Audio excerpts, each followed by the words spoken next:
Welcome in one and all. My name's Regan, aka Pink Demon, and today we are checking out the self-titled debut album of Melbourne's malleable mass of Melodef, Slime Dimension. And now, while Melodef isn't my go-to extreme metal subgenre, I really appreciate that often it can take itself a lot less seriously than like a black metal or a brutal death metal or something like that. Some Melodeath bands are, straight and narrow. Others, they focus their entire gimmick around Vikings or goblins, and now slime. Slime Dimension are a Melodeath band themed around all things slimy and oozy through the lens of sci-fi horror.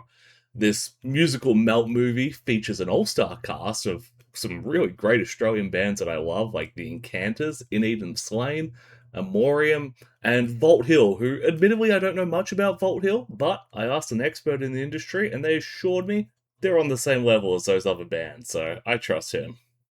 Getting into the music, the album kicks off well with Carcass Gravy, sick name, a lot of sick track names in this album. But where it first really sucked me in was the guitar work on Super Rating Hive. Reminds me a lot of the elements that I like in the Black Dahlia Murder, as do some of the vocal dominant sections of that song. And in respects to the vocals, my other main comparison will probably be Necrogoblicon with that very raspy vocal style. But, where I've commented in the past that I find Necrogoblicon spread themselves really thin, trying to do too much, Slime Dimension are really locked in on what they do well, and it creates a much better listening experience as a result. That being said, it'd be cool to get just a tiny more variation in the vocals. Like at the end of Separating Hive, there's this part where it slows right down, and I think it could have been a lot more impactful if it had a change up in the vocals, maybe go a bit cleaner, or change to a really deep growl. It doesn't need to be spread throughout the entire album, but I just think having that next gear in your back pocket to bust out once or twice can really spice things up.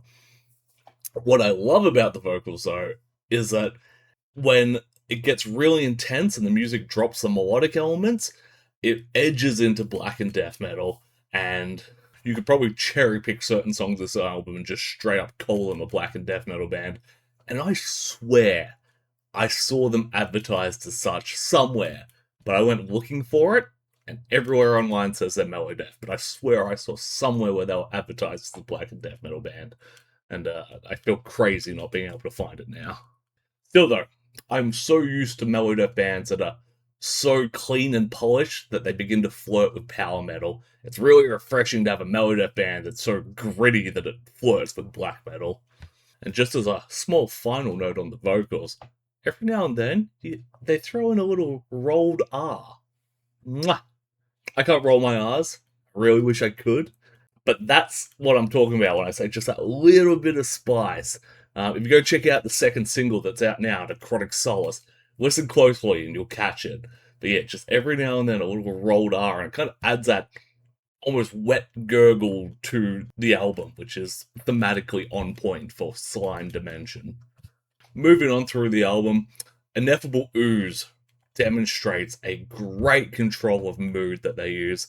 There are multiple sections with completely different riffs that build a very imminent sense of dread, like there's an apex predator closing in on you.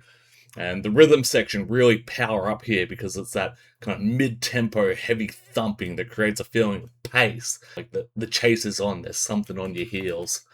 And once again, that just pairs really well with the entire theming of the band, because when you look at these slime monsters in movies and video games, they're typically portrayed as something slow but persistent. It's an inevitable doom that you can only escape for so long.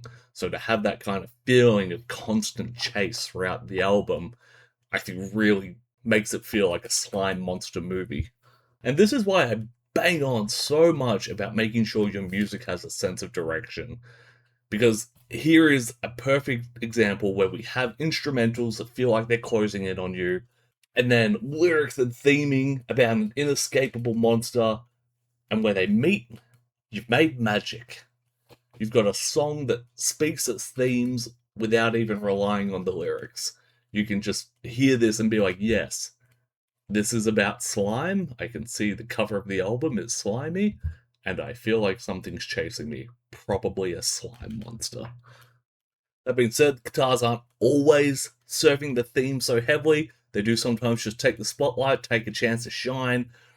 The mulch, I think, is the apex of that. Between the solos and these amazing lead sections, it just leaves no doubt about the technical skills of the band, and filled with these amazing instrumental hooks that just pull you right into it.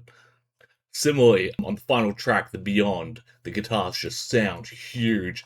From the first listen through, I was like, yep, this is the last track of the album. I have my phone screen away from me. It's just in the earbuds. I didn't even need to look at the phone to be like, this has to be the album closer. And then obviously I looked at my phone to validate that, but you know, they've really just nailed the whole concept of an album closer by doing this big epic song and sticking it at the end there as a finale, a grand finale. Once again, just combining great guitar work with that great sense of pacing to build that epic finale. And it hits the sweet spot of wowing me without feeling self indulgent. It's flashy, but only so much as is needed to serve the song. At 26 minutes long, it is a short album, and I can't think of any other Melodeath band that writes songs this short.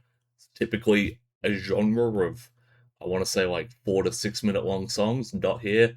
I think our longest one is 4:14, and that's the Beyond. So yeah, the big grand epic song is hitting the lower end of the average Melodeath song length. But in saying that, you will get repeat listens out of this, I promise. I've had this for almost 2 months now, and I'm still getting mileage out of it, picking up new lyrics and appreciating different instrumental sections on every playthrough. And I think it's good that it is so short and replayable, because you really do need to go over and over again to pick up the lyrics, because that's where 99% of the theming lays. There is a little bit of sampling in there, some cool squelchy sounds, but ironically, I think Slime Dimension needs more slime.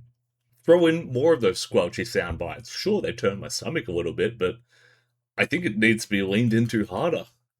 For me, this is a project that is ripe to be filled with cool horror samples, and you got a whole genre of movies, melt movies, to steal sound bites from. Sadly, I am yet to see Slime Dimension live, but I have seen footage and pictures, and it's loaded with this really strong presentation of the theme. And I think they need to pull that into the music a little bit more, because in a vacuum, I could excuse someone saying this sounds like just another Melodeath band, and it loses a bit of that novelty that the gimmick brings into it, unless you're really good at understanding death metal lyrics. So yeah, cool gimmick, lean harder into it. As I begin to wrap up on this, a keen listener might have noticed that I barely mentioned the 2 singles from the album that are out so far, and I think this is one of those cases where the band's holding out a bit. Our Lord Who Art the Slime, again, killer song name, and Necrotic Solace are both great tracks, but I think you're in for a pleasant surprise when you crack open the full album and see what they're holding on to.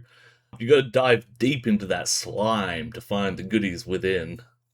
Like I said back at the start, Melodeath isn't my favourite subgenre, so it's a hard sell on me. But I was really locked into Slime Dimension the whole way through.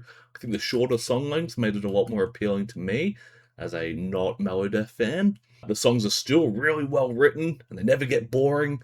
The guitar work is phenomenal, never gets wanky. The mix hits a perfect balance of not being that super high production, really clean Melodeath that I don't really appreciate, but also not being so gritty that it impacts my ability to enjoy the music. I think it all comes together to create a super accessible Melodeath album that are really marketable towards people that typically don't like Melodeath. I would sell this to people that like black and death metal and be like, hey, it's not black and death metal, but it's a bridge between the two.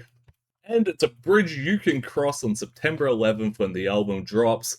So go chuck the band a follow on your preferred streaming platform. They're on Bandcamp, they're on Spotify, they're probably on other things. They've got upcoming shows too. You can see them support Vagon from Canada this October.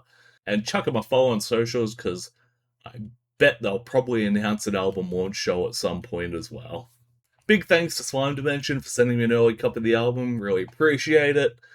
Can't wait to share it when it's out and for you all to listen to it. And a big thank you to you for watching through to the end.